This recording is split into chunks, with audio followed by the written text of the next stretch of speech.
क्या हुआ जब मृत्यु के स्वामी यमराज को एक दिन स्वयं मृत्यु का सामना करना पड़ा था। ये वही क्षण था जब मौत ने अपनी ही सीमा देख ली, और ये चमत्कार किसी और ने नहीं बल्कि स्वयं कालों के काल महाकाल ने किया था।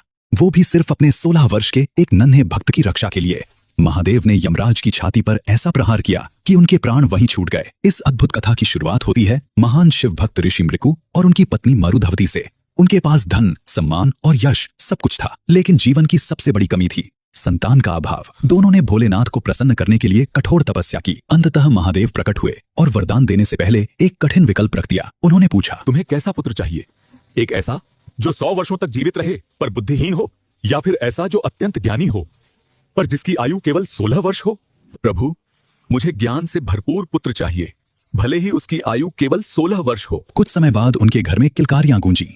पुत्र का नाम रखा गया मार्कंडेय।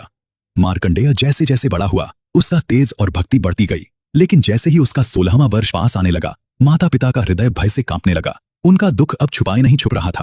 पिताश्री, आपके हृदय का दुख क्या है? पुत्र, तुम्हारी आयु केवल 16 वर्ष है, उसी दिन काल निश्चित है।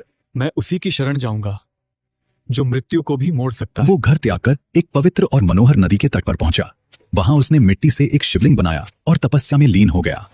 3 दिन निरंतर साधना चली। तीसरे दिन जब मार्कंडेय की आयु पूरी 16 वर्ष हुई, यमराज ने अपने दूतों को भेजा, पर जैसे ही यमदूत बालक के समीप पहुंचे, उसकी भक्ति का तेज उन्हें आगे बढ़ने से रोकने लगा। विवश होकर वे लौट गए।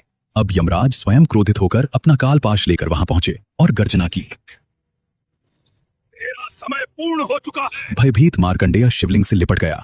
यमराज ने अपना फंदा फेंका, पर उसी क्षण उनसे सबसे बड़ी भूल हो गई। वो कालपाश केवल बालक पर नहीं बल्कि शिवलिंग पर भी जा कसा। अनजाने में उन्होंने स्वयं महाकाल को बांधने का प्रयास कर दिया। तभी आकाश गूंज उठा, शिवलिंग फट पड़ा और उसमें से प्रकट हुए कालों के काल महाकाल।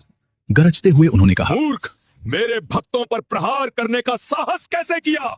अगले ही क्षण महाकाल ने अपनी प्रचंड लात यमराज की छाती पर मारी और त्रिशूल से वहीं उनका अंत कर दिया।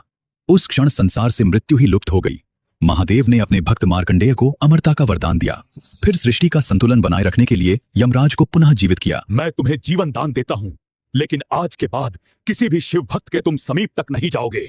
अगर तुम मेरे सच्चे भक्त हो तो कमेंट में मेरा नाम लिखकर चैनल को सब्सक्राइब कर दो। मैं वादा करता हूं मैं सदैव तुम्हारे साथ रहूंगा।